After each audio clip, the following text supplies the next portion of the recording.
know, and I'd pick it up and do that. So I learned, you know, kind of a self-taught, you know, drummer. Yeah. Now, you grew up in, correct me if I'm wrong, Flint, Michigan. Yeah. Were you guys influenced by the Detroit sound at that time, or was it before that? We were more influenced by, you know, the Motown stuff and all the stuff coming out of the South, you know, and it was just, we were definitely the soul band stuff, you know, that was what we were into, was all the soul stuff.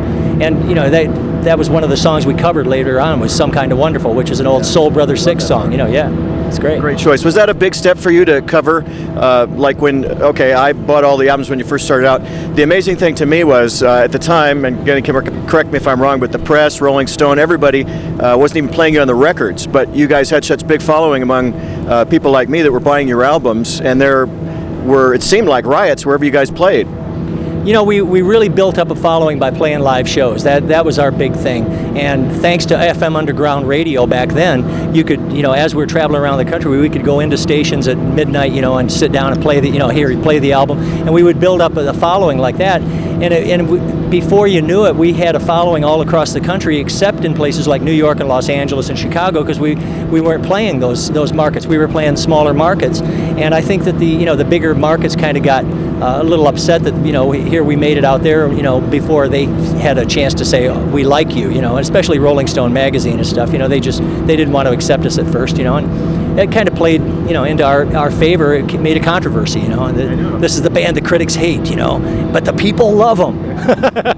Now, what were the concerts all about? I was at the Anaheim Convention Center. There were police lined up all around we were at that show. Yeah. Well, that was the time when people, you know, all the hippies wanted free music. They didn't think that the promoters should charge for music, you know, so they wouldn't pay. They'd stand around the outside, and then they'd crash the gates. And that's what happened there, was that they waited until the show was almost ready to start, and then they crashed through the back doors through this big glass and stuff, you know, and just here comes thousands of people charging, and the police aren't, you know, what are they going to do? You know, stop, you know, shoot them? They're not going to shoot them, you know. We had wondered what had happened, because when we came out, there were police lined up all around the arena, so it was wild. Yeah, it happened a couple of times in Fort Lauderdale. We played this place called Pirates World down there. It was an amusement park, and the kids used to set the police cars on fire. You know, they'd turn the police car into a Molotov cocktail and set it on fire, you know, thinking that would be a distraction, then they could charge in, you know, for free. Now, how did you guys progressed so fast, it seemed like, because we had all the earlier albums, and then you went and redid Locomotion, and that sort of, you guys took off like a rocket, it seemed. It was really, you know, Locomotion was kind of an afterthought for that album. We had finished the album, we were all done with it, and Mark walked in from, you know, coming back from dinner. He walked into the studio one day and he was just nonchalantly singing, you know, everybody's doing a brand new dance now, and we all jumped in on it, you know, and we went, Todd, you know, Todd Rundgren was producing the record. Todd, we got to do this. This would be great. Locomotion by Grand Funk Railroad. It was almost like stupid, you know. So, you know, Todd had the idea to you know, make it sound like a big party going on, a big rock and roll party going on in the studio, and it really worked. It really, you know, I think that version of Locomotion is probably the most popular one. Yeah. Now, you guys must have been accomplished musicians, because you were, at the time, a power trio, and if I remember correctly, nobody made as much noise. Was as fantastic a drummer or lead guitar player, or I believe at the time, Mel would even do bass lead lines or something. Sure, yeah, but it was, we just played it loud, you know, and filled up all the holes, and, you know, that's what trios do, you know. You just try to, you know, make up for the space there, and it was fun because you get to play more, you know, as a drummer, as a bass player, as a guitar player, you get to play more rather than worrying about whether you're getting in somebody's way, you know.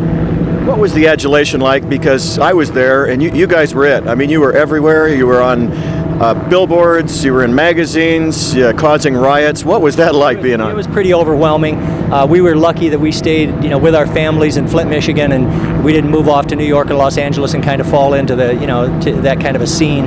And it kind of kept us down to earth, you know. I mean, all of our friends would keep us down to earth, and it was good, you know. I mean, it was very overwhelming to have that kind of, you know, notoriety worldwide, you know, to go to Japan and get off an airplane and have screaming fans waiting for you at the airport. It was pretty amazing. Do you contribute that to your father, having grown up in the business? And I think Mark Farner's father was a fireman, and you guys were pretty much down to earth. Do you contribute that to? Well, I just think that you know, our families you know, that expected that of us, you know, not to get too big-headed and, you know, and do that kind of stuff. It was really more of a family kind of a thing. Yeah.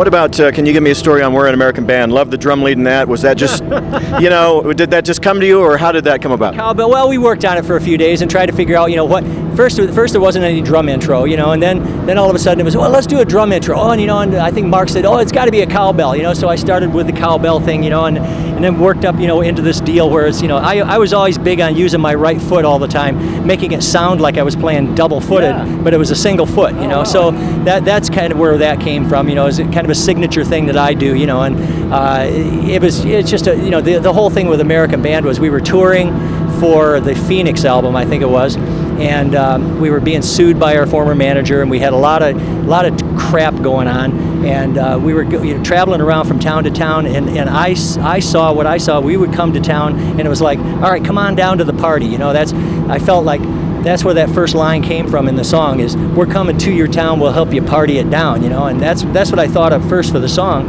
and then of course, just to make the statement, we're an American band, it was just a finality, to it, and that's where it came from. And I took little snippets of what was going on the road, the thing with Freddie King. Freddie King was our opening act, and oh my God, the Four Young Chiquitas in Omaha, and Sweet Sweet Connie, and just little things that were happening on the road, and blew them up, threw them into the song, and I never really thought it was going to be some sort of an anthem. I mean, back then we never thought that the stuff would be around in 30 years, I mean, we really thought it was just, we had our heyday and that would be it. And here we are, 35 years later, we're still playing, and and it's awesome to be able to do this. I really have to say it's awesome.